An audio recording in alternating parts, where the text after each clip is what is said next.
ঈদ উৎসবের প্রস্তুতির মধ্যেই ঈদের নাটকগুলোর মুক্তি নিয়ে তৈরি হয়েছে অনিশ্চয়তা। প্রতি বছর ঈদ উপলক্ষে শতাধিক নাটক নির্মিত হয়, তবে এবারের পরিস্থিতি ভিন্ন।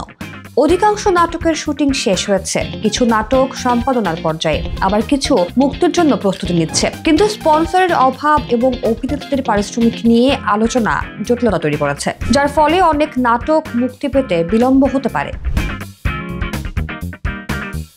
গত বছর ঈদুল আজহার সময়ে বৃষ্টির মতো বড় বাজেটের নাটক স্পন্সর সংকটে আটকে গেছে। এ বছরও একই সমস্যার মুখোমুখি হতে পারে। ভালোবাসা দিবসের নাটকগুলোর মধ্যে ৮০%ই মুক্তি পায়নি এখনো, এবং সেই নাটকগুলো ঈদে মুক্তির সম্ভাবনা রয়েছে।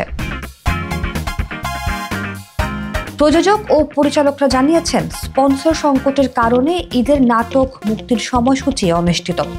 অনেক নাটক এখনো আটকে রয়েছে, যা পূর্বে ভালোবাসা দিবসের জন্য নির্মিত হয়েছিল। যদিও অভিনেতারা পারিশ্রমিক কমান এবং শুটিং যথাসময়ে শুরু হয়, তবে নাটক মুক্তি সহজতর হতে পারে এবং স্পন্সর ছাড়াই অর্থ উপার্জন সম্ভব।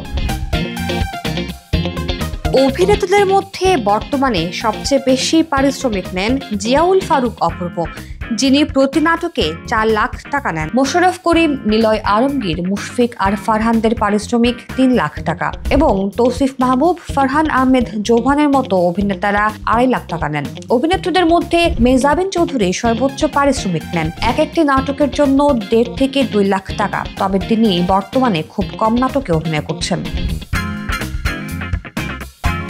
এছাড়া তাসনিয়া ফারিন, তানজিনা তিশা, সাফা কবির, সাবিলা নূর সহ আরও বেশ কিছু অভিনেত্রী রয়েছেন যারা নাটক প্রতি লাখ টাকার ওপরে পারিশ্রমিক নেন। তাদের অভিনীত প্রায় ২০টি নাটক স্পন্সর সংকটে আটকে গেছে, যা ঈদে মুক্তির কথা রয়েছে।